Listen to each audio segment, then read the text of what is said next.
사실 인간적으로 보면 야베스는 별로 매력이 없습니다. 에녹처럼 업적을 남긴 것도 기록이 되어 있지 않고, 무엇보다도 그는 태어날 때부터 결핍을 가지고 태어난 사람이에요. 그에 대한 기록이 이렇습니다. 역대상 4장 9절. 야베스는 그의 형제보다 귀중한 자라.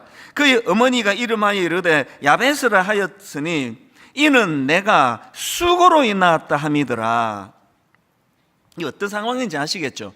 이 야베스라는 이름 자체가 수고, 고생, 고통 이런 뜻을 가진 이름입니다. 그래서 세번역으로 보니까 그의 어머니는 고통을 겪으면서 낳은 아들이라고 하여 그의 이름을 야베스라고 불렀다. 이 야베스라는 이름과 관련해서 특이한 게 두 가지가 있는데요. 아니 어떻게 애를 낳고 이름을 고통이라고 지을 수 있습니까? 이 애가 이제 장성을 해가는데 고통은 학교 가야지, 고통이 밥 먹어야지, 이게 되게 이상하지 않습니까?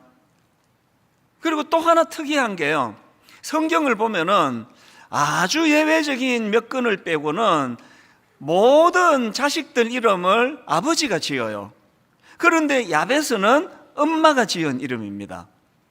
그래서 많은 학자들이 이렇게 분석을 합니다. 아마도 야베스는 유복자였을 것이다. 무슨 사연인지는 몰라도 야베스가 태어날 때 아버지가 없었을 것이다. 그래서 엄마가 이름을 지었을 것이다. 그렇게 분석하기도 하고요.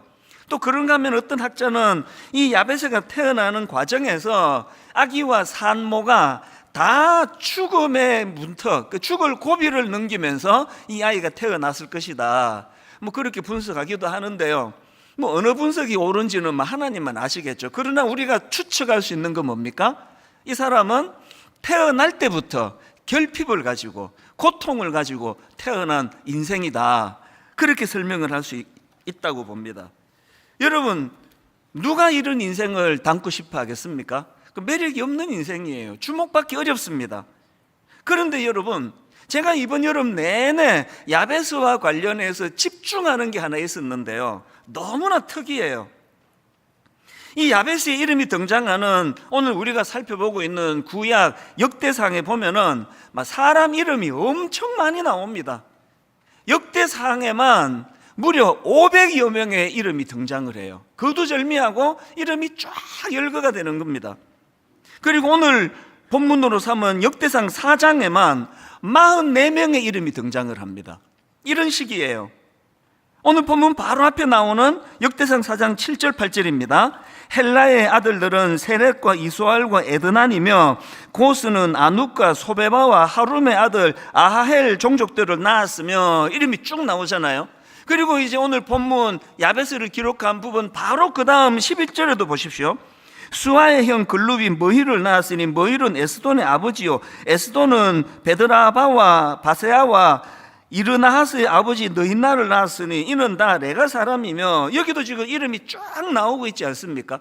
그런데 이번에 제가 여름 내내 묵상했던 핵심이 뭐냐면은 계속 이게 무슨 동사무소처럼 이름이 쫙 나오는데 야베스에 이르러 가지고는 그 인생에 대한 설명이 있더라는 거예요.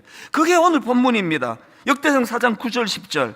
야베스는 그의 형제보다 귀중한 자라. 그의 어머니가 이름하여 이르되 야베스라 하였으니 이는 내가 수고로 낳았다 함이었더라. 야베스가 이스라엘 하나님께 아뢰어 이르되 주께서 내게 복을 주시려거든 나의 지역을 넓히시고 주의 손으로 나를 도우사 나로 환난을 벗어나 내게 근심이 없게 하옵소서 하였더니 하나님이 그가 구하는 것을 허락하셨더라. 그리고는 사람 이름이 또 쫙 나오거든요.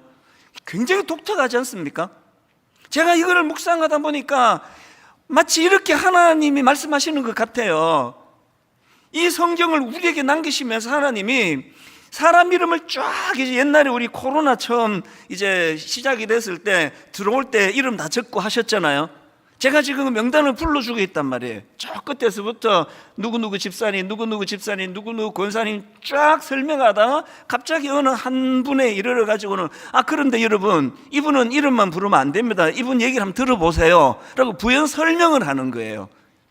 하나님께서 꼭 이런 느낌을 줍니다. 명단을 쫙 부르시다가 읽는 우리들에게 말이에요. 얘들아, 야베스는 그냥 넘어가면 안 돼. 야베스의 인생을 한번 짚고 짚고 넘어가야 돼. 그런 느낌을 받는 겁니다. 제가 이번 여름에 이 야베스를 묵상하게 된 이유가 있는데요, 너무 마음에 뜨거움이 있는 게 이 대목이에요. 야베스는 세상 사람들 보기에는 매력이 별로 없습니다. 주목받을 거리가 별로 없습니다. 그런데 그 매력 없어 보이는 그 야베스를 하나님은 주목하고 계시다는 거예요. 저는 20대 초반에 장기판으로 치면 졸 같은 인생이었습니다. 제 스스로 인식하기에. 그래서 제 스스로가 매력이 하나도 없는 가난한, 공부도 잘 못하는, 얼굴도 잘 못생긴 이런 존재로 저를 인식했습니다. 그래서 처음에 이민 가가지고 너무나 열등감이 많아가지고요, 그래서 이제 죽어버려야 되겠다. 그래서 제가 막 자살 충동도 많이 느끼고 했는데, 어느 날 진짜 슬픈 순간이 있었습니다. 아니 이제 죽어버려야 되겠다. 그러고 봤더니요, 나 같은 거 죽어서 누가 슬퍼하겠냐 이 생각이 드는 거예요. 이 얼마나 철없는 생각입니까? 왜 슬퍼하는 사람이 없겠습니까? 가족들이 그렇게 많고 교회에 친구들이 많은데. 그런데 열등감이 너무 많으니까요, 나 같은 거 죽어서 누가 슬퍼하겠냐. 근데 그거 깨닫고 열받아서 안 죽었잖아요. 그렇게 장기판에 졸 같은 인생이었는데요, 그런 제가 하나님이 저를 만나 주시고 믿음이 들어오고 나서 깨달은 게 이거예요. 그때는 워낙 성경은 안 읽어가지고 성경에 야베스가 있는지도 몰랐습니다. 요즘 와서 제가 그때를 돌아보면은요, 하나님이 제게 이렇게 말씀하시는 것 같아요. 그렇게 껍데기만 가지고 사람들이 너 주목할 거 없고 가진 거 없고 그래서 그렇게 열등감이 많으냐? 네가 바로 영적인 야베스다. 내가 너를 주목하고 있다. 여러분, 제가 믿음이 들어오고 나서 결정적으로 달라진 게 이거예요. 저는 걸어다니는 열등감, 움직이는 열등감이었는데요, 예수님을 인격적으로 만난 이후로 없어진 게 그거예요. 이제 저에게 열등감 없습니다. 교회 개척을 처음 하던 몇 명 모이지 않는다고 초라해지지도 않았고요, 지금 막 성도들 좀 많이 모인다고 우쭐해지지도 않아요. 그냥 저는 하나님이 저를 주목하시기 때문에 하나님이 주목하는 그 인생으로는 충분합니다.